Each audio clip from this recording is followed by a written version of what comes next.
Hi guys, welcome back to the fermented world. This one's been in the pipeline for a long time, but we're going to be making a hemp mead. Now, I thought that it was an original idea until I found some mead online that you can buy that is a hemp mead. So it's not all that original, but here's the twist. We're putting CBD oil in it as well. Now, I don't smoke cannabis. I have done in the past, so I'm fully aware of the effects of it. I've researched what CBD oil can do, and not a lot really. Maybe make you a little bit more relaxed or whatever. Now, this is actually sold as a food enhancer, so put it in food and stuff like that, blah blah blah blah blah.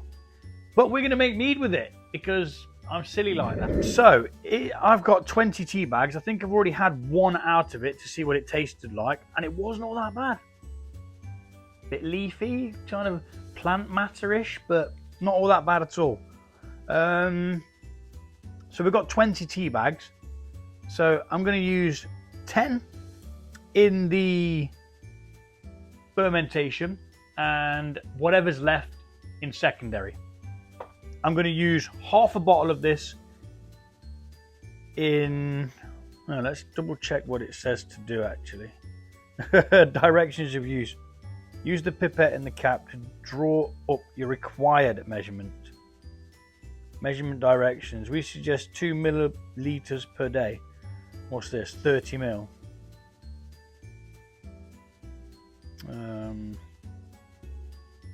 Do not exceed 5 mil per day.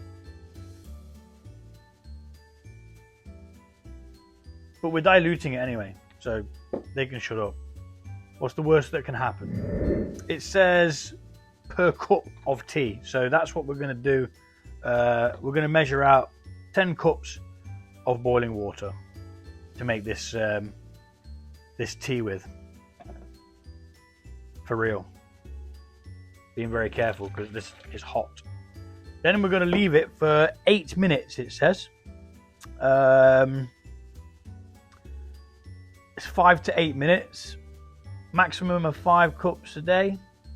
Drink 1 to 5 cups a day, it says. Do not use during pregnancy and lactating.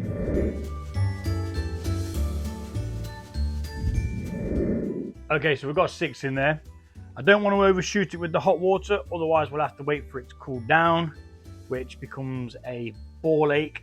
This fermenter is a American gallon, so it's only 3.8 liters, so we need to bear that in mind. So let's get some of the tea bags. I mean, it smells nice, it smells fresh, it's like very floral kind of smell, earthy as well. 3, 4, 5, 6, 7, 8, 9, 10. So we've got 1.5 liters of boiling water there. I'm not going to add any more because, like I say, it's the amount of... Oh, it's turning green! We're going to have green mead. It was all green, if you know what I mean. I'm going to be keeping them in the bags because we obviously don't want the actual leaves leaking everywhere. And I am going to put the bags in during the fermentation as well. They're going to be in there. I just wanted to stew this up first.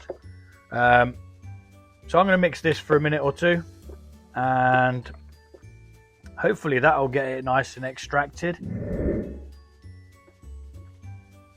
The idea behind this is more of a relaxant than anything else. Obviously, it has no THC in because it's not that part of the plant. THC is the part that does get you stoned. Some may enjoy this brew, some may not. If you're not into it, drop a comment, tell me why. If you are into it, please feel free to brew one. Any questions you've got, how it went off. I mean, this smells divine, I'm not going to lie. It doesn't smell like cannabis, it just smells like hemp leaf, basically. That's all this is. 100% hemp.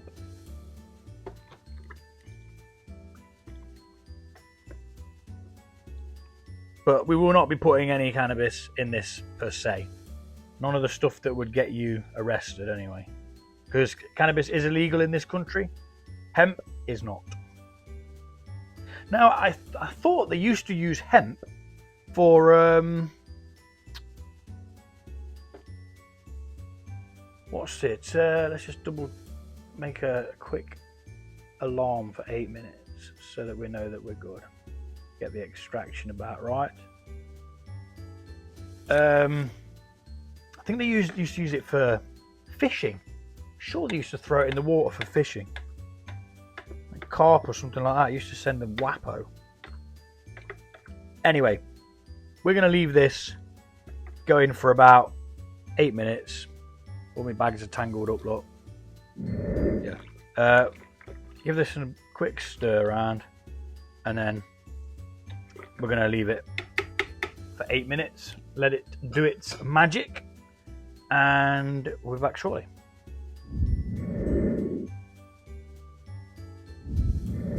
Okay, so that is our 8-minute mark, and it smells really nice. Smells herbaceous. Very good. So what we're going to do now, we're going to take these tea bags out, and we're going to add these said tea bags to this sterilized jar.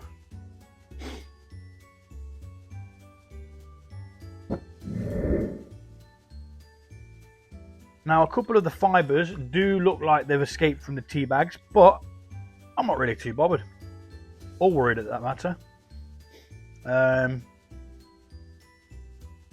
So they're going in there during the fermentation as well, just because we want maximum hempy flavour.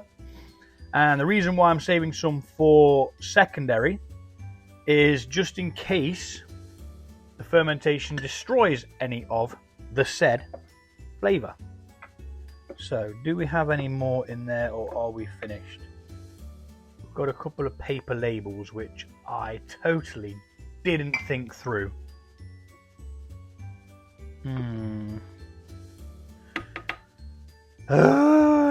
Right, so change of plan. We need to get them paper labels out. So here we go. That's going in there. They're going in there. The tea bags are going in this cup, minus the paper labels. Ah, damn, son. Right. Just get in there. Stop messing about.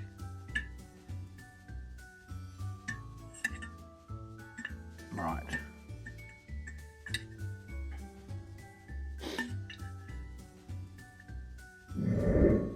We're going to have to sieve out the paper, because unfortunately that is in there and I can't remove it any other way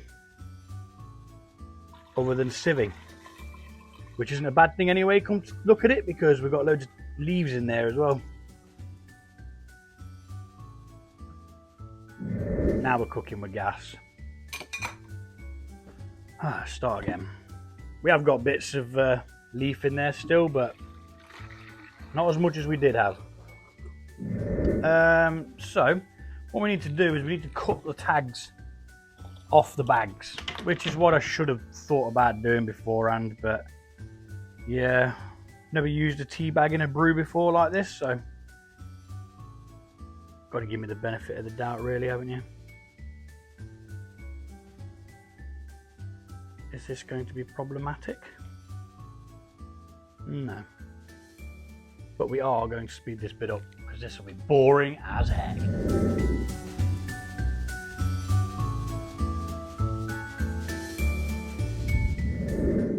Upon further investigation, they all seem to have a small piece of metal in them, which means we're not going to be able to do this the way I thought we were going to be able to do it, which has made it a little bit more complicated, but I do have a plan, and when that plan is on the cards, we'll be back. So yeah, I've decided that I'm not going to bother putting the tea bags in during the fermentation. We're going to use what we've got here, what we've extracted for a tea, and unfortunately we won't be able to use the tea bags in there at the same time. So we'll drain out what is salvageable of them, and unfortunately because of the metal, I'm not willing to have rust in here because I don't know what the metal's made of. It's designed only to be in the water for a short period of time, so there's every opportunity for it to cause us a bit of an issue. So that in there. Now to this hot water we're going to add some honey.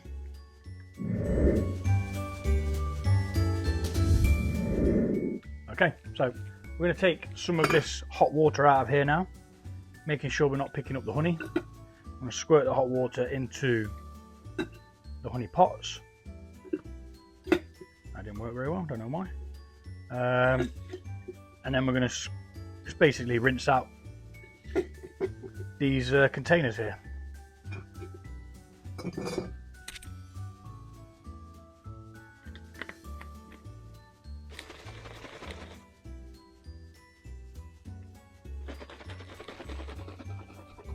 Not sure why that's going everywhere.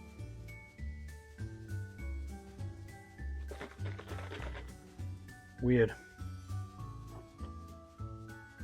Maybe a defective cap or something. Who knows? But now I have honey water all over the flipping floor. Sticky icky. Tip it upside down as always. See if we can get the last couple of bits out. Covered in it, look. Terrible. So it's a shame we can't put it in there like I wanted to, but that's life. So into that now lukewarm water, there. We're going to mix in that honey. Should mix in all right because water's still hot or warm now. Now I've finished farting around. Going to give it a good mix. Make sure that it's all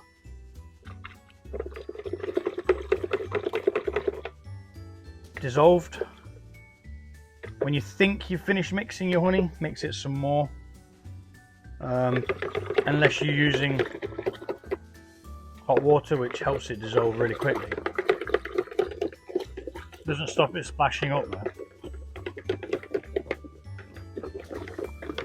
So it's giving it a really interesting colour actually.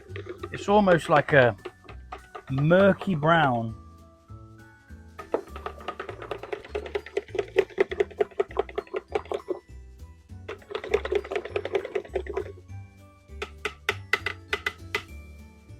Okie dokie. So now we need to establish how much more water we need to put in. So like I say, a US gallon is a bit smaller than a UK gallon, and these are US fermenters. It was actually cheaper to get them shipped over from America through Amazon than it was to buy them in this country.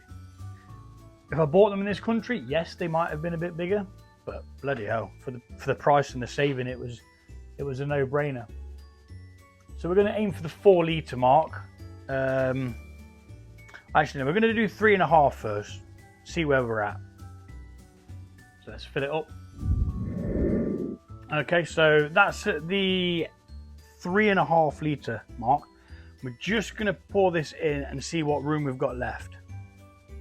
I've just covered that packet of yeast with sugar. I am going to strain it just because there was tea leaves or hemp leaves coming off into the mix. I'd rather it not be in there. I don't mind a little bit. It'll all drop to the bottom eventually. But if we can catch as much of it as possible, then the better really, all in all.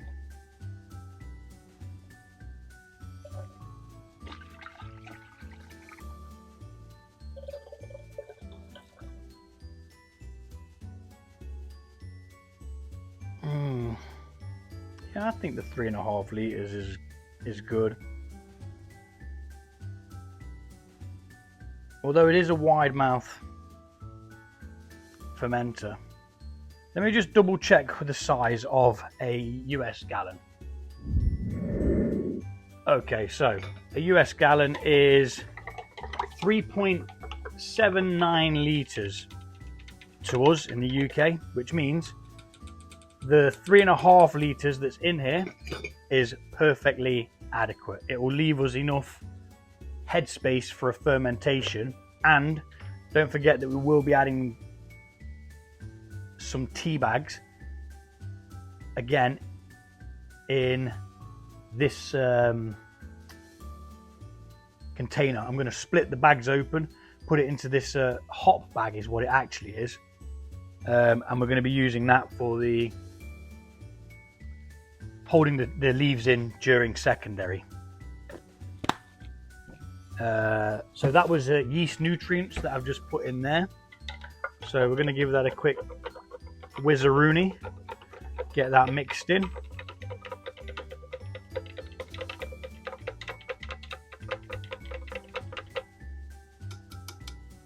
Now, to gauge how much of this we're going to use, I have no other use for it, so oh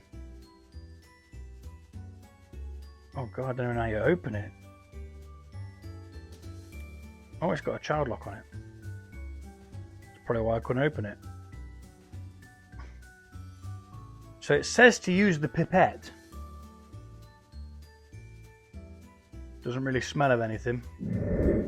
Do not exceed 5 ml per day.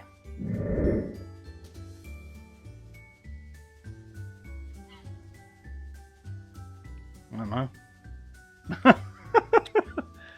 You do the math, how many glugs that was. Right, so we've got a nice layer of it sat on the top now. Whether that will ferment in or cause us problems, I do not know. But we're going to mix it anyway. And this is actually running a little bit too hot at the moment for us to add the yeast. So I'm going to go sit this in some cold water in the sink for a short while. Probably used about maybe a third of a bottle of that during the fermentation. Might even add some more after. We need to take a hydrometer reading. That's what we haven't done yet. Very important to know how much alcohol we end up with. I mean, the CBD oil that's in there now might even get fermented. I do not know. I know nothing about CBD oil. Apart from it can relax you a little.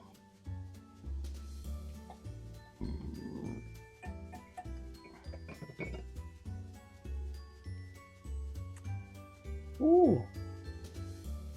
Now that is interesting. Oh no, it's not. It's you know what? I tricked out.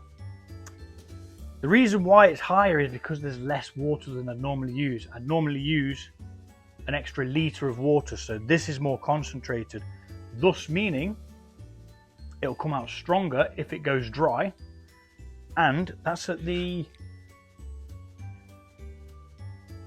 1.130. I'm tempted to taste it. I don't know why. Actually tempted to have a taste. I think it's because I want to know what the hemp and honey taste like.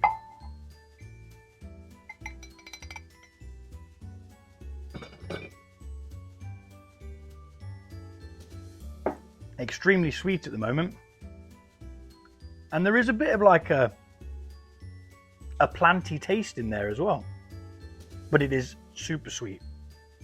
Like over sweet, sweeter than your grandma. Right, so this is going to go into some cold water for a bit to chill.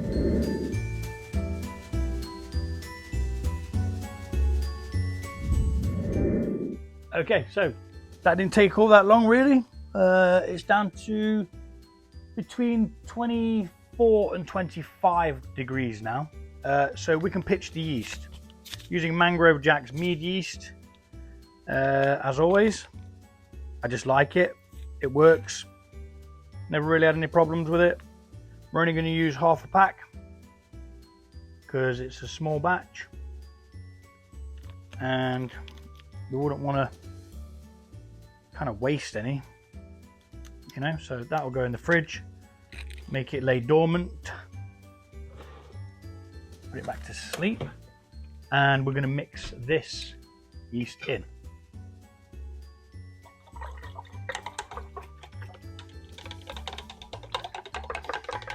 Good mix. I was stirring it while it was in the sink as well, so I've already added the oxygen that we need. Oh crap, it's flicking everywhere today. It's like it doesn't want to be in there. But yeah, at first when we put the leaves in, the hemp tea bags in there, I genuinely thought we were going to have a green substance, but then it turned brown, which isn't a problem. It's got a really nice colour to it, to be honest. We're going to cover it off. Okay, so we've added the yeast and we've got the airlock on, yeast nutrients in. I'm going to give this a code name so my kids don't start asking questions as to what's in it. They're only going to be told it's tea for obvious reasons. Oh, there's still some crystallized honey in that one. Anyway, I'm going to call this Irie, just as a code name so no one asks me any bloody questions about why there's a box in there with a ganja plant on it. I picked this stuff up from Holland and Barrett, by the way. Didn't cost that much. And we'll see what happens. Thanks for watching and see you soon.